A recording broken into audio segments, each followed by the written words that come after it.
Hey guys, and welcome back to another YouTube video. In this video I'll be going through the Geelong versus Essendon game, going through who went well, no one actually did go well at all, to be honest with you, and then going through who did badly, as again it wasn't too bad for the premiums here, but yeah, just no one else really scoring the desired scores really didn't help anyone's round, to be honest. So before we get into the video, remember to like and subscribe, turn the notification bell on so you know when I upload, and let's get into the video.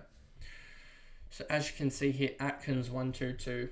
This is probably going to be a quicker video, as there isn't much terribly to go through, as Geelong aren't that fantasy relevant, to be honest with you, other than Stewart, and Essendon didn't really have too many guys other than Parrish and Merritt. But ATKINS 34, 22, 35, 31, and I believe he's now on a run here. If we look at the midfielders, I believe ATKINS is on a run now. 92 last 5, and over 100 last 3. I'm guessing 105, 111 last 3. Yeah, you just cannot trust him given the inconsistencies to start the year, so wouldn't be trusting him at all.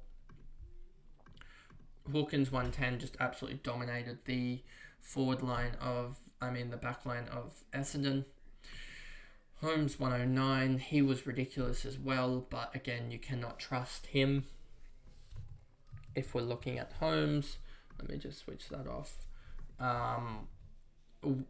84, 70, 50, 89, 109, so he's building, but I wouldn't trust that to actually continue consistently. I think there will be a drop-off game.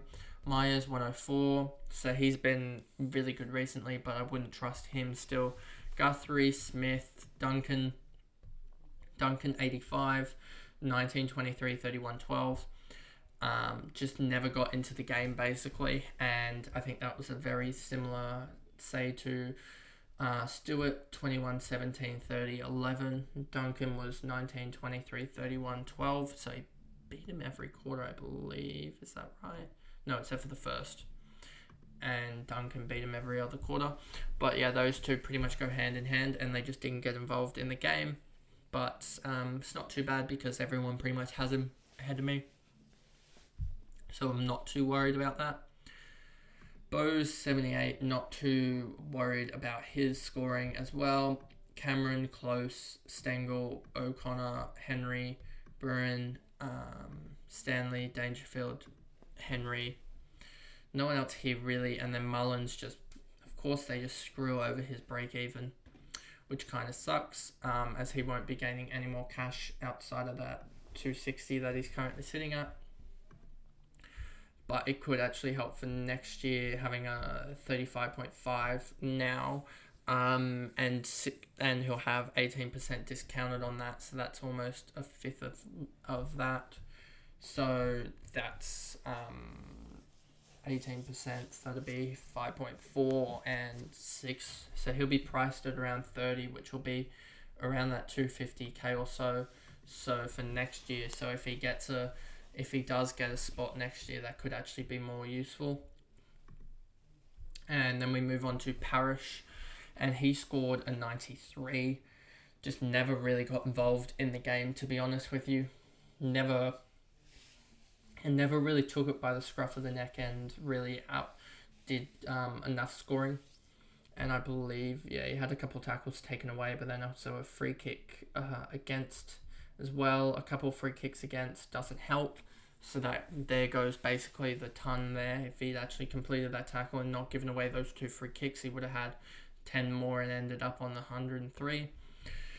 Brian, 91, just a ruck forward. I don't know what to really expect out of this, and I don't think he's really an option.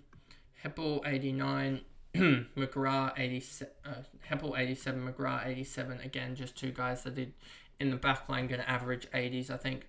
Merritt 80 got tagged by O'Connor the whole night, I'm pretty sure, and just couldn't get involved after the first quarter.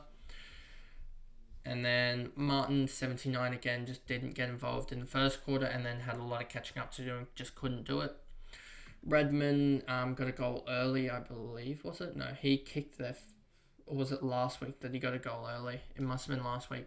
But then again, he had the similar to Merritt, a big first quarter, and then just couldn't replicate it.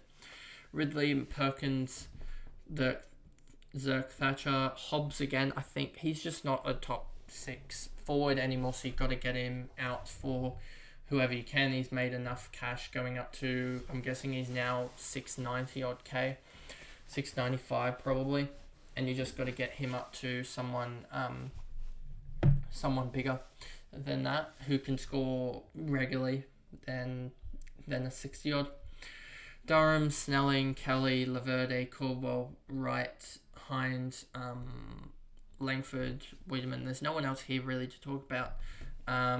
So yeah, this is going to be a short recap because there's not really much to talk about. I don't think I got to watch this game from memory too much. So not really much that I can add to it, but I'll go back to the main train. That's the video, and I'll see you guys back for the last 3 game reviews tomorrow. Thanks guys. Goodbye.